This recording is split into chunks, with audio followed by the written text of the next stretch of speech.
Hi guys, இன்னைக்கு என்ன பார்க்க போகிறோம்? கோதுமை மாவு அல்வா எப்படி செய்யலாம் பார்க்கலாமா? கோதுமை மாவு 1 கப் எடுத்துருக்கேன். 4 கப் தண்ணி ஊற்றி தனியாக கரைச்சி எடுத்து வச்சுக்கோம். அந்த பக்கம் ஸ்டவ் ஆன் பண்ணி கடாய் அடுப்பில் வச்சுட்டு கீ ஊற்றிட்டு பாதாம் அல்லது முந்திரி வந்து நம்ம வறுத்து எடுத்துக்கலாம்.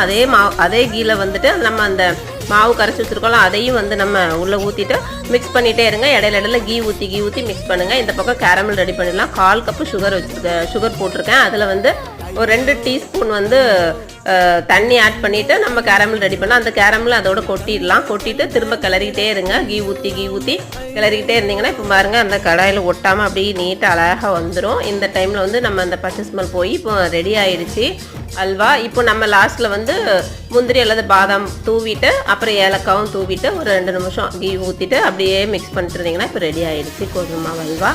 நீங்களும் செஞ்சு பார்த்துட்டு எப்படி இருக்குன்னு சொல்லுங்கள். ரொம்ப டேஸ்ட்டாக இருக்கும், நல்லா ஹெல்த்தாகவும் இருக்கும். இதுக்கு நாட்டு சக்கரை கூட நீங்கள் யூஸ் பண்ணிக்கலாம். பிடிச்சிருந்தா லைக் பண்ணுங்கள், ஷேர் பண்ணுங்கள், சப்ஸ்கிரைப் பண்ணுங்கள். பை காய்.